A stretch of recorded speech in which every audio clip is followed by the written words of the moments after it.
Hello, नमस्कार मित्रों। स्वागत है आपका हमारे चैनल प्राचीन ज्ञान अच्छा ज्ञान में। दोस्तों, आप सभी जानते हैं हमारे चैनल पर ज्ञान से संबंधित कहानियाँ, प्राचीन कहानियाँ एवं ज्ञानवर्धक बातें आती हैं। हमारा चैनल आपको अच्छी-अच्छी कहानियों से रूबरू करवाता है और एक अच्छा ज्ञान, प्राचीन ज्ञान देता है। दोस्तों, आज की जो हमारी कहानी है, वो एक गरीब पिता की कहानी है। दोस्तों, मैं आपसे कहना चाहूँगा कि इस वीडियो को बिल्कुल छोड़कर मत जाएँ, अंत तक सुनें। अंत में आपकी आँखों में आँसू आ जाएँगे, क्योंकि दोस्तों, पिता एक ऐसे पिता हमारे लिए बहुत भगवान की तरह होते हैं, जो हमारी हर ज़रूरतों को पूरा करते हैं। तो दोस्तों, पिता के लिए एक लाइक तो बनता है और हमारे चैनल को सब्सक्राइब भी कर लीजिए। तो दोस्तों, बिना टाइम गवाते हुए कहानी को शुरू करते हैं। दोस्तों, एक बार की बात है, किसी नगर में एक पिता अपने परिवार के साथ रहते थे। उनके घर में एक लड़का था और उनकी पत्नी थी और वो खुद थे। तो दोस्तों, घर मतलब कि इतने अमीर वगैरह नहीं थे, मिडिल क्लास ही थे। तो उनका जो लड़का था वो इंजीनियरिंग कर रहा था।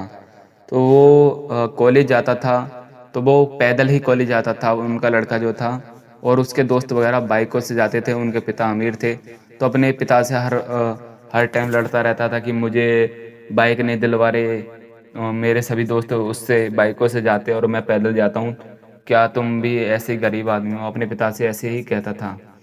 तो उसके पिता कई बार उसे डाँट देते थे और उसमें और उसके पिता में कई बार बहस हो जाया करती थी।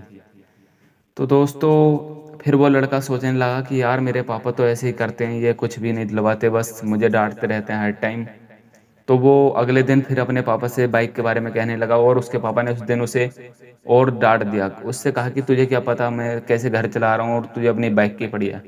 तो वो लड़का सोचने लगा, यार क्या यार, इस घर में मेरे के कोई भी इज़्ज़त नहीं है और मतलब कि मुझे मेरे पिताजी बाइक भी नहीं दिलवा रहे, बस ऐसे ही डाँटते रहते हैं। तो एक दिन उसके पिताजी मार्केट गए हुए थे, तो वो घर पर ही था। तो उसने सोचा कि यार इस ज़िंदगी से अच्छा तो इस घर को छोड़ देना ही अच्छा है। तो वो इस बारे में सोच ही रहा था।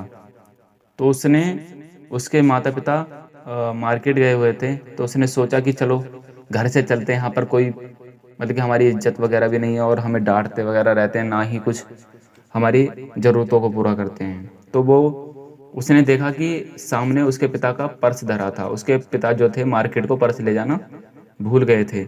तो उसने सोचा चलो कोई दिक्कत नहीं है, अब तो पर्स भी है, इसमें पैसे होंगे और चलते हैं, घर से चलते हैं, भाग चलते हैं घर से, छोड़कर चलते हैं घर को।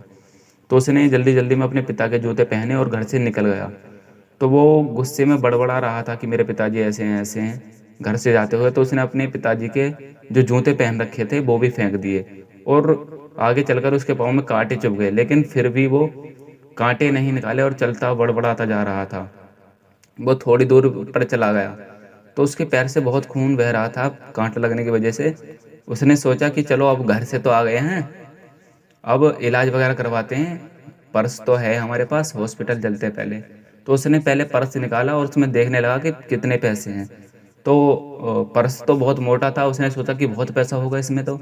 जब उसने खोलकर देखा तो उसमें सिर्फ़ एक 100 की पत्ती थी और बाकी कागज़ ही कागज़ भरे पड़े थे। तो उसने सोचा कि यार मेरे पिताजी कितने गरीब आदमी हैं यार, इसमें कागज़ ही कागज़ भर रखा, पैसे 100 के नोट है बस। तो उसने 100 के नोट को जेब में रखा और उन पर्चियों को पढ़ने लगा। तो उसने सबसे पहली जो पर्ची निकाली, उसमें लिखा हुआ था कि 40,000 रुपए उधारी के। उसमें उधारी का कागज़ था। उसके पिता ने 40,000 रुपए उधार लिए थे उनके दोस्त से, उस एक लैपटॉप के लिए, जो लैपटॉप उसके पापा ने 5 महीने पहले उसे दिलवाया था। वो 5 महीने पहले अपने पापा से ज़िद कर रहा था कि मुझे लैपटॉप चाहिए और उसके पिताजी ने उधार पैसे लेकर वो लैपटॉप उसे दिलवाया था और वो उसी उधार की पर्ची थी। उसके पिता ने 40,000 रुपए अपने दोस्त से उधार लिए थे। तो हाँ, अब उस लड़के को थोड़ा-थोड़ा फ़ील होने लगा था। तो उसके बाद उसने सारी पर्चियों को पढ़ा तो सारी पर्ची ही उधारी की थी, ज़िम्मेदारी की थी। तो उसे अब खुद पर मतलब कि गलानी होने लगी, खुद पर बेइज़्ज़त होने लगा वो। उसने लास्ट की पर्ची देखी तो वो लास्ट की कोई पर्ची नहीं थी, बल्कि एक अखबार का एक विज्ञापन था जो कटा हुआ था। उसमें लिखा हुआ था कि पुराना स्कूटर बेचो और नई बाइक ले जाओ। उसके दिमाग में अब सब कुछ आ चुका था कि उसके पिताजी मार्केट क्यों गए हैं। उनका जो पुराना स्कूटर था जिससे बहुत ज़्यादा यादें जुड़ी हुई थी, उसके पिताजी उसे स्कूल उसी से छोड़ने जाते थे, स्कूल उसी से लेने जाते थे। उसके पिताजी उसे स्कूटर को बेचने गए थे और नई बाइक लेने गए थे। वो जल्दी जल्दी भागता हुआ मार्केट गया और वहाँ पर उसके पिताजी स्कूटर बेचने की बात चल रही थी और वो जाते ही अपने पिता के पैरों में गिर गया। कहा, पिताजी स्कूटर मत बेचिए, मैं आपसे कुछ नहीं मांगूंगा, मैं जब इंजीनियर बन जाऊंगा तो बहुत पैसा कमाऊंगा और आपको एक खुशहाली परिवार दूंगा। पिताजी, मुझे अपनी गलती है का मतलब की गलती महसूस हो चुकी है, आप कृपया इस स्कूटर को मत बेचिए और घर चलिए, मैं आज के अलावा आपसे कुछ नहीं मांगूंगा। तो दोस्तों, यही वो कहानी है।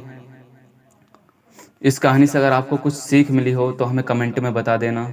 दोस्तों, पिता जो हैं हमारे जीवन में एक अहम भूमिका होती है। तो दोस्तों, इस चैनल को सब्सक्राइब करें, हमारी वीडियो को लाइक करें और बस